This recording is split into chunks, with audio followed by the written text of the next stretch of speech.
Alright, so the first video I'd like to do is how to set up your environment for 3D printing with the setup we have at the school. So to do this you need various pieces of software. One would be Prusa Slicer, which you can get from...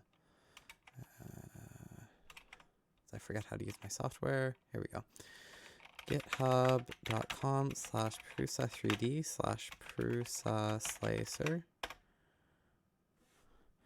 And then releases, and this, grab the latest one. So here it is for Windows 64.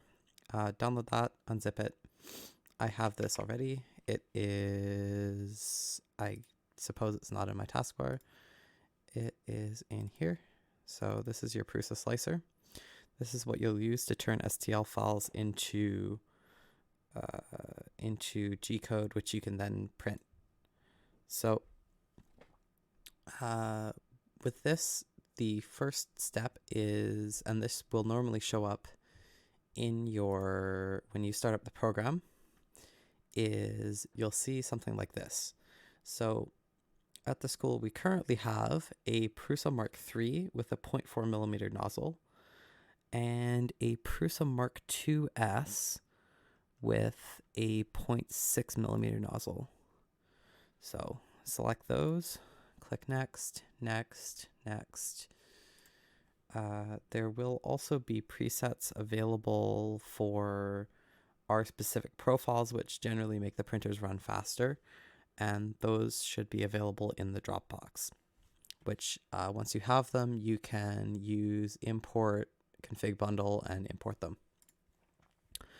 Next piece of software is the Revits, everyone's favorite software.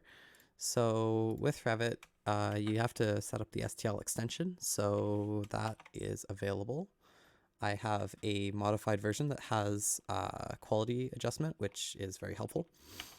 So github.com/lf-/Revit STL extension. It is releases, and then select the one for your version of Revit. So in my case, 2019. And grab this little installer. It will download really quick, and I don't pay for a certificate, so it will say warning, warning, don't worry about it.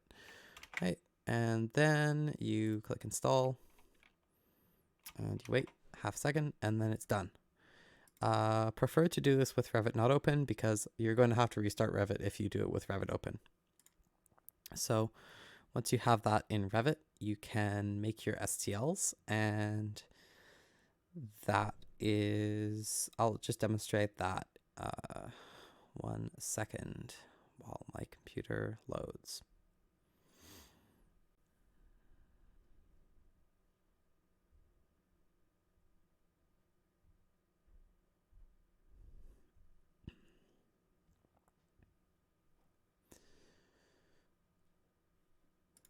Okay, so grab a random family, and once you have a random family open, you can use add-ins and then STL exporter, and then you select like, I don't know,